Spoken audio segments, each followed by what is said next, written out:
What's up guys, Alex here, back with another video, and today I'm going to be showing you how to create a custom animation using Keynote. We're going to start by opening up Keynote and creating a new project. Make sure you switch the theme to wide so it's formatted correctly for video. I'm going to choose this plain black theme to get started. I'm also going to delete these text boxes because we won't be needing those. I'm also going to scale this down a little bit so we can see the whole canvas. Next, you want to add all the parts and pieces of your animation. Here I'm adding my logo, my name, as well as some other pieces to make the animation more interesting.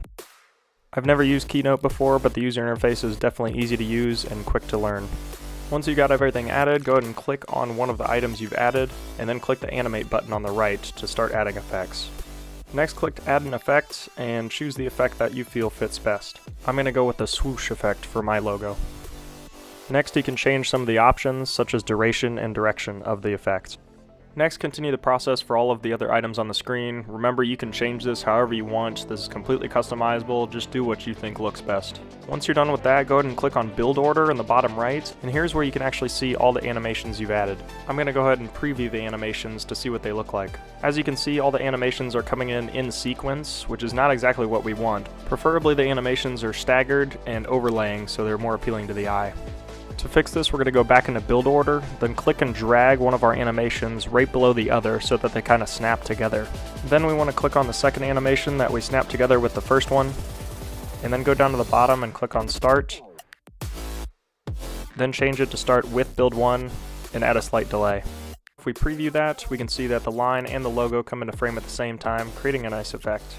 Again, you're going to want to repeat this process for all of the animations you've added, and remember this customization is completely up to you. It's all about what you think looks best. Now if we preview it, we can see that the logo, my name, and the line all come into play first, followed by the text below. Once you're satisfied with your animation, go ahead and hit File on the top left and export it to QuickTime. Change the format to 1080p for highest resolution, and make sure the playback is self-playing. Hit Next, and then name your file appropriately. This should export your file, and you should be good to go. If you want to add music to your intro, just drag it into iMovie and then add music as you see fit. Once you've done that, go ahead and export it from iMovie and see what you think.